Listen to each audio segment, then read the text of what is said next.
भागवत कथा के और कथा के श्रोता कौन है ये सुनो। तो श्री प्रियादास जी महाराज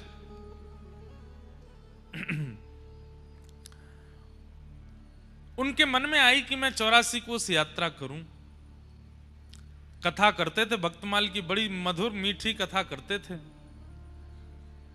यात्रा करते करते आप पहुंचे हमारे व्रजमंडल में। हरियाणा की सीमा से जब आप दिल्ली से वृंदावन जाते हैं तो हरियाणा की सीमा पर व्रज का क्षेत्र जो पहला आता उसका नाम है होडल। होडल वहां पर शेख शाही भगवान है। उसके बाद आता कोसी कला, ठाकुर जी के नंद बाबा का खजाना कोस वहां विराजमान था, इसलिए उसको कोसी कला कहते हैं। तो जैसे ही श्री प्रियादास जी महाराज 84 कोस यात्रा करते हुए होडल पहुंचे तो होडल में एक लाल जी महाराज विराजते थे, श्री लाल बाबा।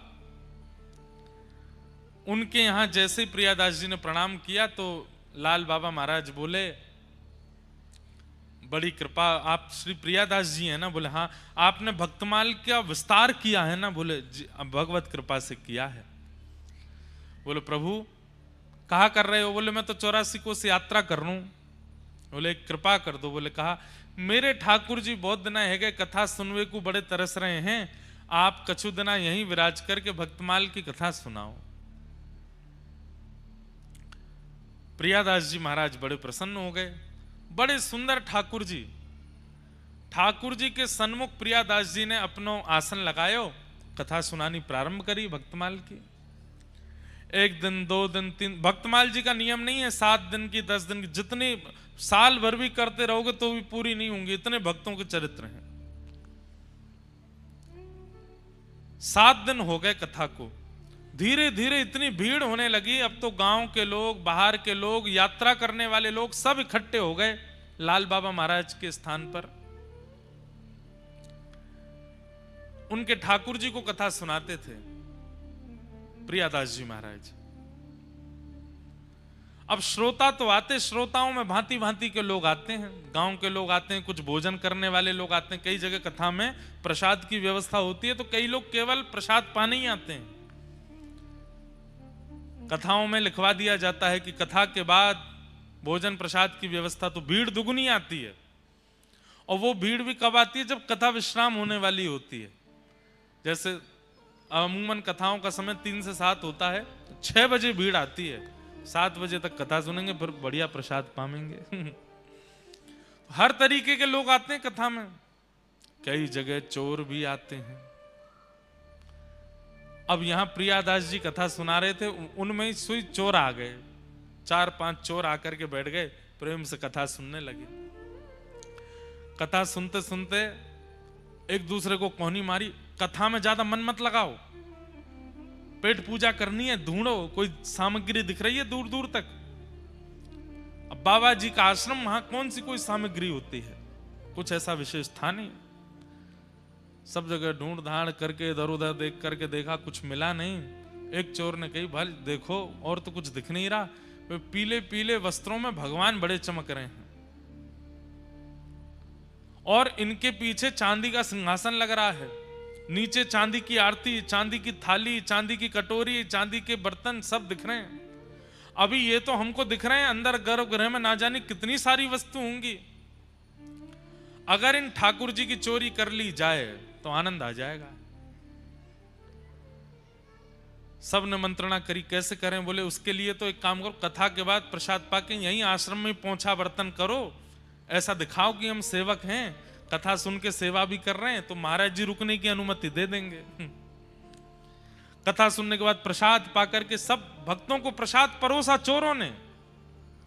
बाबा जी देख रहे हैं, बोले वाह बढ़िया भक्त आए हैं, आज परोसवाई करवा रहे हैं। और जाके महाराज जी से, महाराज जी और सेवा बताओ। बोले वहां गौशाला में गोबर उठवा दो। चारों दौड़ करके गए, गोबर उठवाया है। और सेवा बताओ। बोले बर्तन सब झूठे हो गए, बड़ी बड़ी कढ़ाई सामग्री बनी, हम धो देते हैं, तुरंत धो धा दे। महाराज जी बड़े प्रसन्न। अरे भैया तुम कहां जाओगे? आश्रम में ही तुमको गद्दा दे देते हैं, यहीं सो जाओ। अरे महाराज जी बड़ी कृपा आपकी। चारों चोर वहीं सो गए। रात में जैसे ही सब गहरी निद्रा में सोए, चारों चोर उठे। और वो तो चोर हैं, ताला वाला खोलना सब उनको आता है। गर्भगृह में प्रवेश कर गए। गर्भगृह में प्रवेश करके सबसे पहले तो बोरी में सारे बर्तन रखे, आरती रखी, आचमनी रखी, लोटा रखे, सारे सामान रखते जा रहे हैं। फिर कोई नई वस्तु दिख जाए उसको धर लें। ठाकुर जी उठा के नीचे धर दिए, सिंहासन भी धर लिया बोरी में। जाते जाते मन में सोचे सब चीज ले लिए, ठाकुर जी को काय को छोड़ रहे, उनको भी ले चलो। जैसे ही ठाकुर जी बोरी में धरे, बांध करके ले जाने लगे। सुबह होने से पहले सब सामग्री बांट बटोर करके और मंदिर में यथावत ताला पर्दा लगा के सब चले गए चोर।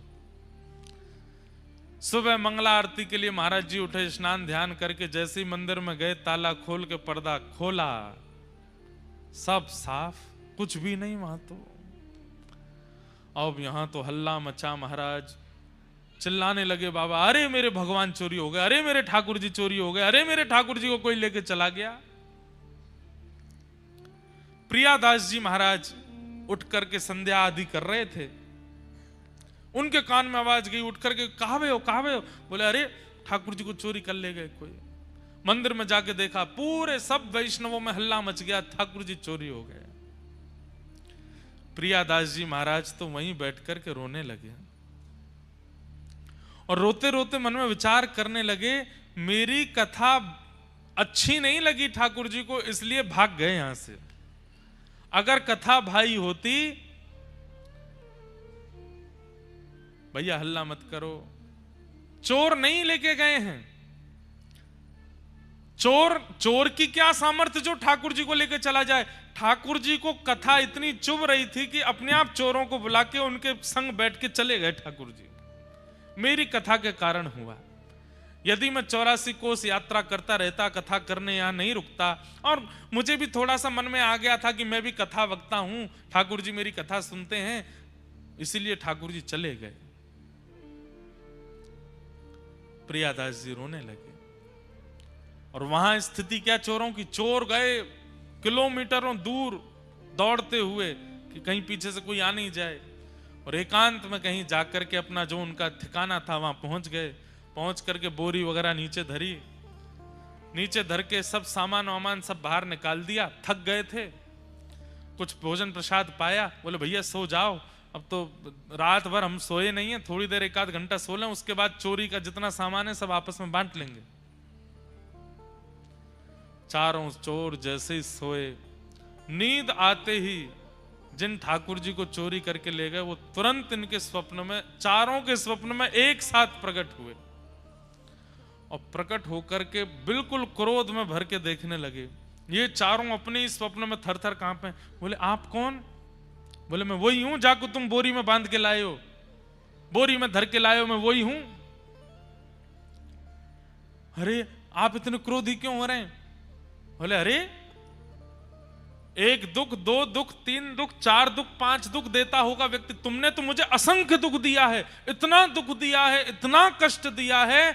अभी जहां तुम सो रहे हो वहीं पृथ्वी फटेगी और तुम तीनों रसातल में जाके गिरोगे। हमने क्या किया ठाकुर जी? अरे रात्रि से चोरी किए हो, कुछ खिलाया नहीं पिलाया नहीं, सुबह से भूखो प्यासो बैठा हूं मैं, बोरी में बांध के ले आए हो, स्वयं ने भोजन प्रसाद पाके सो गए हो। और भोजन प्रसाद तो बहुत दूर की बात रही, वहां में प्रेम से कथा सुनना था। 7 दिन से इतनी बढ़िया लीला चरित्र भक्तों की सुना रहे थे श्री प्रियादास जी महाराज, और तुम लोग वहां से मुझे लिया है। अभी मध्याह्न का समय हुआ है, कथा प्रारंभ होने में 2 घंटे बचे हैं, जो समय से कथा शुरू होती है। मैं तुम्हें कह रहा हूं कि तुम सोच नहीं पाओगे इतना बुरा करूंगा तुम चारों के साथ में। अभी इसी वक्त मुझे लेकर के वहां जाओ। हाँ ठाकुर जी हम अभी उठ करके लेके, और सुनो सुनो सुनो, जितना सामान लेके आए हो मंदिर का वो सब भी लेकर के जाना। और अपराध किया है, कथा छुड़वाई है मेरी, तो दंड तो देना पड़ेगा। बोले तो क्या दंड है? बोले जब से तुमने चोरी करी है तब से आज तक जितना सामान तुम्हारे पास है वो सब भी बाबा को भेंट करके आओ वहां जाके, जहां से मुझे उठा के लाए हो। चोर तो तुरंत उठ गए, बोले जान प्यारी है, प्राण निकल जाएंगे। ठाकुर जी तुरंत चरणों में प्रणाम किया, सुंदर पालकी बनाई, पालकी में ठाकुर जी बैठाए। जितना सामान चोरी करके लाए थे वो एक रात में तो 1 बोरी भर के लाए, अब तो 15-20 बोरियां भर ली। क्यों? जितना सामान चोरी किया सब धर लिया। लेकर के नाचते गाते हरे कृष्ण हरे राम कीर्तन करते हुए जा रहे हैं। वहां पे सब रो रहे थे। इतने में किसी ने अल्लाह के बाबा देखो ठाकुर जी आ गए, ठाकुर जी आ गए। तो देखे, आहा, पालकी में विराजमान होकर के ठाकुर जी बढ़िया उछल उछल करके आनंद करते हुए आ रहे हैं। बाबा ने तो उन चोरों के पांव छुए, जय हो भैया, पता नहीं कहां के मनुष्य चोर चोरी करके ले गए थे, तुम बढ़िया हमारे ठाकुर जी को बचा लाए उनसे। चोरों ने उल्टे चरण पकड़े, हम कोई अच्छे आदमी नहीं है बाबा, तो हम ही तो चोरी करके ले गए थे। तुम चोरी करके ले गए थे तो फिर वापस क्यों लिया है? पूरी कथा बताई। बोले ठाकुर जी स्वप्न में आए और स्वप्न में आकर के बोले मुझे वहीं लेकर के जाओ, सारी सामग्री लेके जाओ और पूर्व में जितनी चोरी करी है वो सामान भी मंदिर में चढ़ा करके आओ। बोले ठाकुर जी ने आज्ञा की थी कथा शुरू हो उससे पहले पहले हमें पहुंचा देना, नहीं तो पृथ्वी फट जाएगी। प्रियादास जी ने जैसे ही सुना कि ठाकुर जी कथा सुनने के लिए वापस आए हैं, तुरंत ठाकुर जी को हृदय से लगा लिया और ठाकुर जी को वचन दे दिया, नाथ अब ये चोर तो यहीं रहेंगे, इनको भी भगत बना देंगे, सब सामान जो है ठीक है।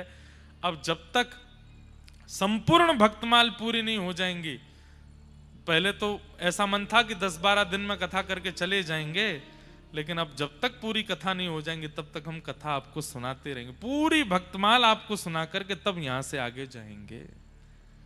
आज भी 84 कोस की यात्रा में उन ठाकुर जी के दर्शन होते हैं जिन्होंने पूरी भक्तमाल स्वयं बैठ करके सुनी और चोरंते लड़ झगड़ के वापस आए गए। मुंह वापस छोड़ के आओ, मुंह कथा सुननी है पूरी।